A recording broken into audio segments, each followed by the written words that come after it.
Tuhan, selamat malam kawan wanita yang dikasihi oleh Tuhan Yesus Kristus. Malam hari ini kembali kita akan bersama-sama beribadah kawan wanita.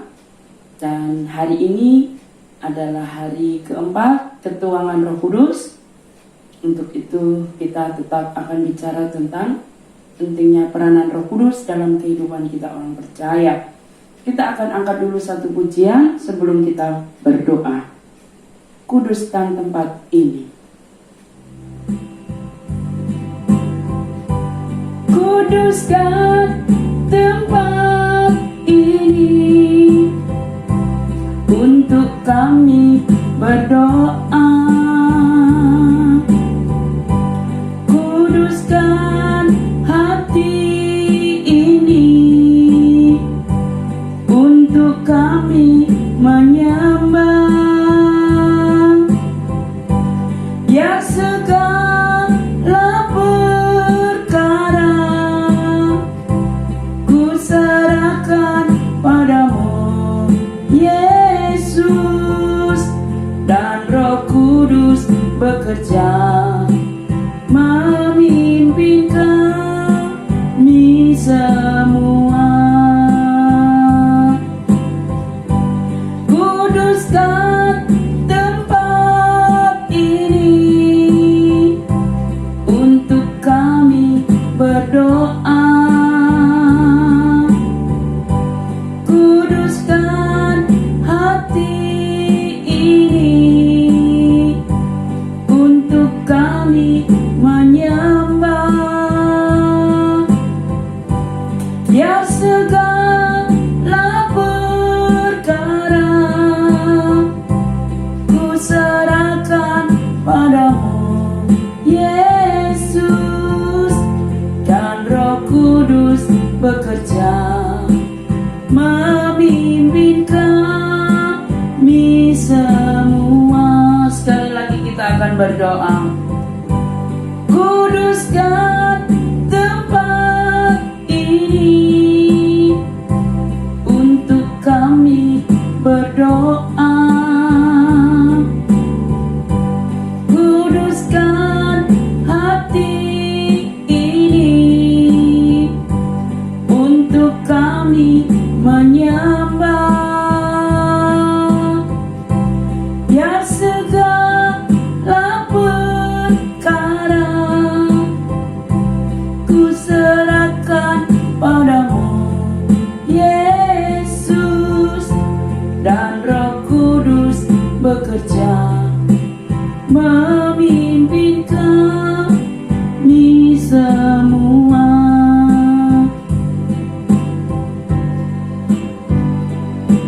Terima kasih banyak Bapa. Malam ini kami kembali datang beribadah, memuji, memuliakan nama-Mu. Kami mau dengar sebagian daripada firman-Mu. Urapi hamba-Mu, urapi kami semua. Biar firman malam ini menjadi kekuatan dalam hidup kami. Kami sambut firman-Mu dalam nama Yesus. Amin. Puji Tuhan, malam ini kita akan sama-sama berdoa di hari keempat ketuanan Roh Kudus. Di ibadah wanita ini saya akan berikan judul firman Tuhan, mengalami kuasa Roh Kudus. Kawan wanita yang dikasihi oleh Tuhan Yesus, biarlah pengalaman Roh Kudus itu terus menjadi pengalaman hidup kita sebagai umatnya. Kita buka di dalam Kisah Rasul 13 ayat 4 sampai 12. Tapi saya tidak akan bacakan semuanya. Saya akan baca saja ayatnya yang keempat. Demikian firman Tuhan. Judulnya Saulus dan Barnabas di Pulau Siprus. Ayat 4. Oleh karena disuruh Roh Kudus, Barnabas dan Saulus berangkat ke Seleukia. Dan dari situ mereka berlayar ke Siprus. Setiba di Salamis, mereka memberitakan firman Allah di dalam rumah-rumah ibadat orang Yahudi. Dan Yohanes menyertai mereka sebagai pembantu mereka. Saya lanjut ayat yang ke-6. Mereka mengelilingi seluruh pulau itu sampai ke Pafos. Di situ mereka bertemu dengan seorang Yahudi bernama Bar Yesus. Ia seorang tukang sihir dan nabi palsu. Lanjut saja ya, ayat 7. Ia adalah kawan gubernur pulau itu, Sergius Paulus, yang adalah orang cerdas. Gubernur itu memanggil Barnabas dan saudara dan Saulus karena ia ingin mendengar firman Allah. Ayat 8. Tetapi Elimus, demikianlah namanya dalam bahasa Yunani, tukang sihir itu menghalang-halangi mereka dan berusaha membelokkan gubernur itu dari imannya. Tetapi Saulus, juga disebut Paulus, yang penuh dengan Roh Kudus, menatap dia dan berkata, "Hei anak iblis, engkau penuh dengan rupa-rupa tipu muslihat dan kejahatan. Engkau musuh segala kebenaran. Tidakkah engkau akan berhenti membelokkan jalan Tuhan yang lurus itu? Sekarang lihatlah, tangan Tuhan datang menimpa engkau, dan engkau menjadi buta. Beberapa hari lamanya engkau tidak dapat melihat matahari." Dan seketika itu juga orang itu merasa diliputi kabut dan gelap. Dan sambil meraba-raba, ia harus mencari orang untuk menuntun dia. Melihat apa yang telah terjadi itu, percayalah gubernur itu, ia takjub oleh ajaran Tuhan. Haleluya. Satu perikop akhirnya kita baca. Nah, saudara, malam hari ini kita diingatkan. Ayat 4 dari Kisah Rasul 13. Oleh karena disuruh Roh Kudus, Paulus dan Barnabas berangkat ke Seleukia, berlayar ke Siprus, lalu dilanjutkan ke Salamis, lalu di sana untuk apa? Memberitakan firman Allah. Mereka juga dibantu oleh Yohanes. Nah, saudara, ketika Saulus dan Barnabas disuruh oleh Roh Kudus, mereka berangkat. Mereka dengar-dengaran kepada suara Roh Kudus. Dan mereka tiba di tempat yang dituju. Bertemu dengan Gubernur Sergius Paulus. Tetapi dalam pertemuan itu dia berjumpa dengan seorang yang bernama Bar Yesus. Bar Yesus ini adalah tukang sihir dan nabi palsu. Sementara Saulus dan Barnabas menemui Gubernur Sergius dengan tujuan memberitakan firman Tuhan. Nah, saudara, Gubernur Sergius Paulus berteman dengan tukang sihir itu yang bernama Bar Yesus. Kalau nama lainnya di dalam bahasa lain dikatakan Elimas. Jadi Elimas ini sama dengan Bar Yesus, ya, orang yang sama. Tukang sihir yang bernama Bar Yesus atau Elimas itu menghalang-halangi. Lalu Saulus dan Barnabas yang penuh Roh Kudus itu menatap Bar Yesus dan berkata, "Hei, kenapa engkau menghalangi jalan Tuhan?" Singkatnya, akhirnya Bar Yesus atau Elimas matanya seketika itu buta. Nah, ketika Gubernur Sergius Paulus melihat peristiwa itu, Alkitab mencatat mereka atau gubernur itu menjadi percaya Tuhan. Gubernur itu tercengang. Nah, yang mau kita lihat di sini, kita melihat bahwa dua rasul ini, tiga bersama Yohanes, dengar-dengaran kepada suara Roh Kudus. Roh Kudus memerintahkan mereka untuk apa? Memberitakan firman. Selebihnya, mujizat yang terjadi, yang bertemu tukang sihir, kemudian tukang sihir itu matanya menjadi buta, itu pekerjaan Roh Kudus, pekerjaan Allah. Ya, Roh Kudus hanya memerintahkan Saulus dan Barnabas dibantu oleh Yohanes memberitakan Injil. Injil kepada gubernur yang bernama Sergius Paulus. Kalau kita lihat Roh Kudus menyuruh, Roh Kudus menuntun, Roh Kudus memimpin, sehingga dari satu kota singgah ke kota lain dan bertemu dengan orang yang harus menerima pemberitaan firman. Demikian pula Roh Kudus memimpin hidup kita, kadang menyuruh kita. Itulah sebabnya kita harus dengar-dengaran kepada suaranya. Kapan terakhir kali ibu-ibu mendengar Roh Kudus berbicara kepada saudara? Kalau kita mendengar suara Roh Kudus, jangan coba-coba untuk mengeraskan hati kita. Belajar dari Saulus dan Barnabas, dengar-dengaran kepada pimpinan Roh Kudus, maka mendapatkan pertolongan, pimpinan, tuntunan. Walaupun ada penghalang, bayangkan mau ketemu seorang pejabat, terhalang oleh teman pejabat itu, dan teman pejabat itu ahli sihir, nabi palsu, bertentangan dengan apa yang akan diberitakan oleh Saulus dan berusaha menghalangi. Tapi Tuhan punya banyak cara. Ketika itu juga, ketika Saulus menatap mata tukang sihir itu, tukang sihir itu akhirnya menjadi buta. Dan karena peristiwa itu, gubernur yang melihat menjadi percaya Tuhan. Nah saudara, Tuhan punya banyak cara untuk membuat seseorang bertobat, untuk melakukan mujizat. Kita manusia nggak bisa melakukan semua itu. Di sini Roh Kudus hanya menyuruh apa? Memberitakan firman. Untuk itu kita harus belajar dengar-dengaran kepada suara Roh Kudus. Kalau kita tidak dengar-dengaran, kita bisa celaka.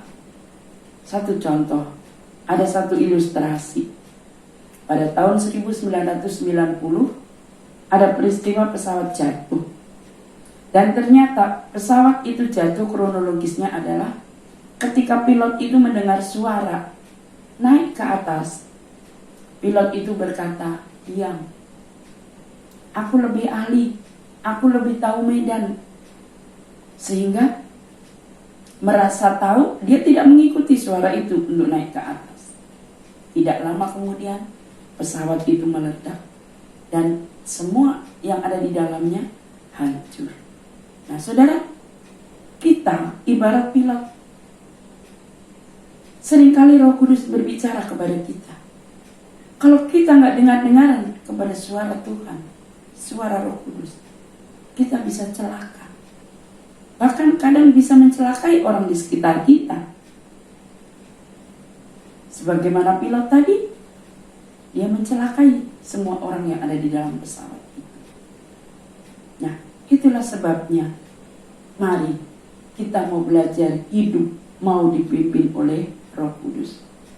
Rom pasal 8 ayat 14 berkata, semua orang yang dipimpin Roh Allah adalah anak Allah. Tanda bahwa kita adalah anak Allah, kita mau dipimpin oleh Roh Allah. Kita mau dipimpin oleh Roh Kudus. Kita adalah anak Allah. Sebab itu Allah bicara kepada kita. Kita penuh dengan Roh Kudus, makanya kita mau dipimpin oleh Roh Kudus. Jadilah anak-anak Allah yang taat, yang dengar-dengaran kepada suara Tuhan, kepada Roh Kudus. Jangan kita sering mengeraskan hati kalau Roh Kudus mau berbicara. Roh Kudus menyertai. Roh Kudus menyuruh Saulus dan Barnabas. Itu artinya memberi perintah. Roh Kudus juga menjaga sehingga kita memperoleh perlindungan, ketenangan. Dalam ayat yang kelima dari Kisah Rasul 13, Saulus dan Barnabas memberitakan firman Allah. Tugas kita adalah memberitakan firman Allah. Kisah Rasul 1 ayat 8, tetapi kamu akan menerima kuasa kalau Roh Kudus turun ke atas kamu, dan kamu akan menjadi saksiku di Yerusalem dan di seluruh Yudea dan Samaria dan sampai ke ujung bumi. Firman Tuhan berkata, kalau Roh Kudus turun, Roh Kudus itu memberi keberanian, kemampuan kepada kita untuk memberitakan kabar baik, bersaksi bukan hanya di Yerusalem, itu lingkup kecil keluarga, tetapi juga di seluruh Yudea, lingkup yang lebih luas, di Samaria, bahkan sampai ujung bumi. Percayalah saudara bahwa Tuhan sanggup memakai siapapun kita. Mujizat, penuaian jiwa-jiwa, itu karya Roh Kudus.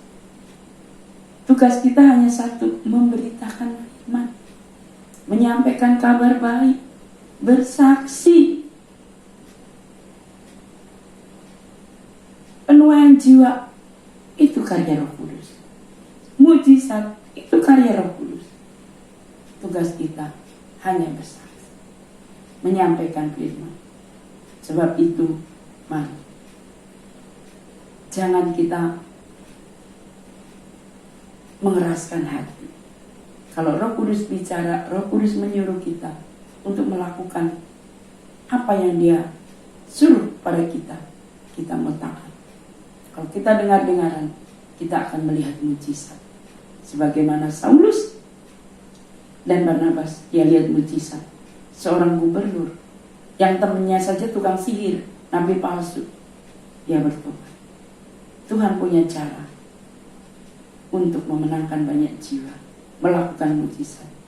Sementara tugas kita hanya dengar-dengaran kepada suara Roh Kudus dan melakukan. Puji Tuhan, demikian firman Tuhan yang singkat malam ini. Saudara tetap berdoa khusus untuk pencurahan Roh Kudus malam ini. Tapi sebelumnya kita angkat pujian, peganglah tanganku Roh Kudus setiap hari.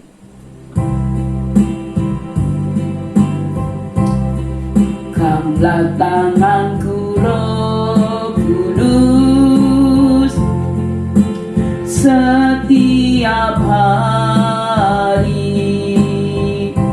Ku tak dapat jalan sendiri